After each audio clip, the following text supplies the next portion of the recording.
America மற்றும் Iran இடையிலான மோதல் தொடர்பாக சமூக வலைதளங்களிலும் சில ஊடகங்களிலும் பரவி வரும் தகவல்களில் பல இன்னும் சுயாதீனமாக முழுமையாக உறுதிப்படுத்தப்படவில்லை. இருப்பினும் செயற்கைக்கோள் படங்களின் அடிப்படையில் வெளியான விசாரணை அறிக்கைகள் அமெரிக்கா முன்பு வெளிப்படுத்தியதை விட அதிக சேதம் ஏற்பட்டிருக்கலாம் என்று கூறுகிறது.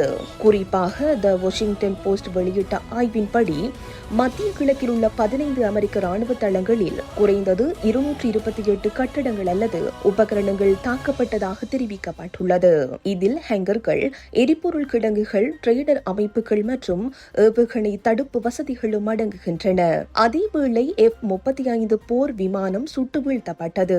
அமெரிக்கா $1 டிரில்லியன் இழந்தது போன்ற சில தகவல்களுக்கு அதிகாரப்பூர்வ உறுதிப்படுத்தல் வெளியாகவில்லை. பல தகவல்கள் ஈரான் சார்ந்த ஊடகங்கள் அல்லது பகுப்பாய்வுகளின் அடிப்படையில் பரவி வருகின்றன.